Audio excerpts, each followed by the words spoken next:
Good morning, YouTube viewers. This is Philip back with an update on the 75-gallon tank. As you can see, the plants are growing in very nicely. Some have reached the surface of the water.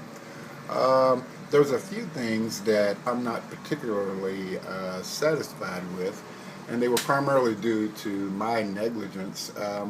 Over the Christmas holidays, I had neglected the tank a day or so, and forgot to do a couple of water changes. So I had a little outbreak of algae, but basically I've kind of got that under control right now. A little bit is not too bad, but sometimes, especially with the amano soil, you run into a very organic substrate. So you really have to be careful. And I really underplanted the tank initially, so that caused part of the problem, but I'm on top of it now. As you can see, the Rotella indica has grown in very nicely. I still want it to get a little higher before I start shaping it even more. The Icodornia species has progressed nicely, and it's growing exactly the way I wanted it to. I had to replace the Basara species. No problem, it's just that I wasn't satisfied with the appearance of the plant in this particular tank, and sometimes that happens. If you look at a plant and it's growing in and you're not happy with it, you change it, and that's what happened here. I replaced the Basara with Pogostemon eerectum, and I really like the effect of the fine leaves in this particular area of the tank. Also, the Diapilis diandra was removed, and I replaced it with the Crypt wendeti. These were growing at home, and they didn't melt down. I did lose a few leaves, but as you can see, they're really starting to take off in this tank, sending out new growth and new leaves. They've only been in here a week, so I expect them to fill in this area quite nicely.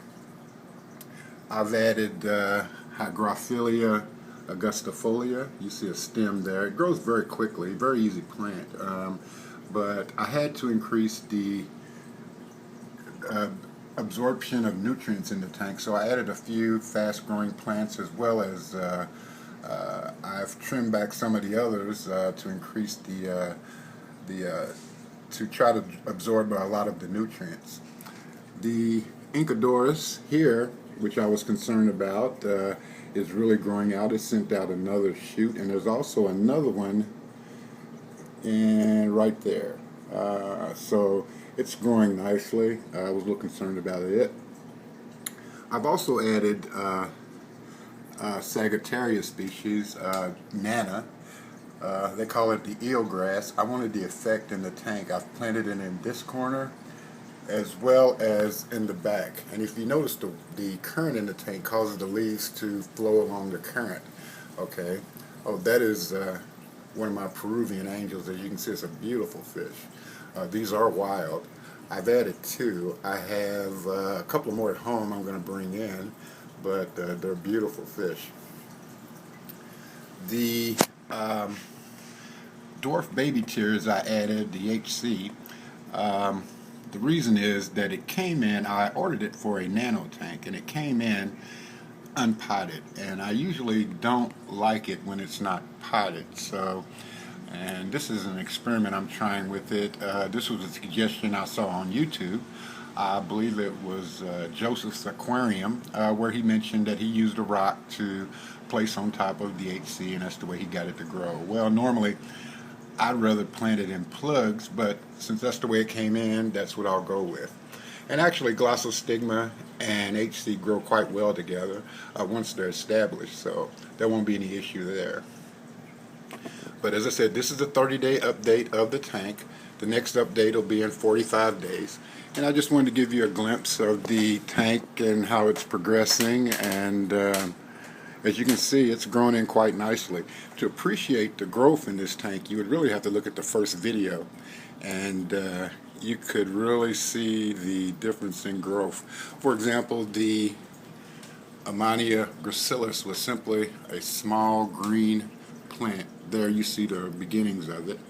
and you can see that it's grown to the surface. And really, I'm going to have to cut it back because there are two stems in here at the present time.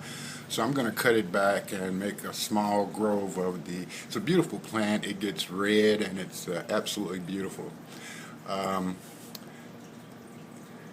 The Ludwigia atlantis was one of the plants that suffered from progression of algae, but it's not an issue because if you look at it, the newer plants in the back are really don't have algae on them.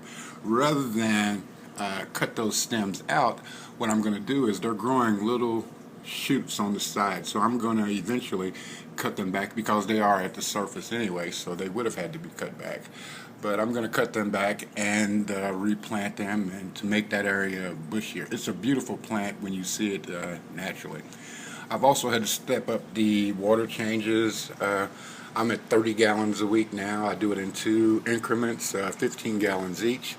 I've also bumped up the CO2 since I have additional plant growth. I've cut out the dosing of nutrients because, as you can tell, I have a little algae bloom, so you need to cut back on that and increase the water changes. But what I have done is increase the amount of CO2 because I need the additional fertilization from the CO2 to promote stronger and more vigorous plant growth. So that's basically it. I've also added Chinese algae eaters, which are doing an excellent job cleaning the excess algae.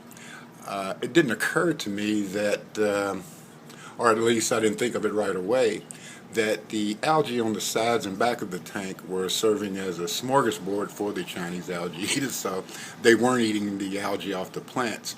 I've since rectified that situation, and as you can tell, there is no algae on the glass, so that was something that I had slightly overlooked. But as I said, this is a 30-day update, and hopefully by the time the tank is 45 days old, I think it would have grown into a very nice tank. And at that point, I'll update you on the next episode. But thanks for watching. If you have any comments, please feel free to comment, yay or nay. You know, I'd love to hear from everybody. But thank you for watching, and you all have a great day. Bye.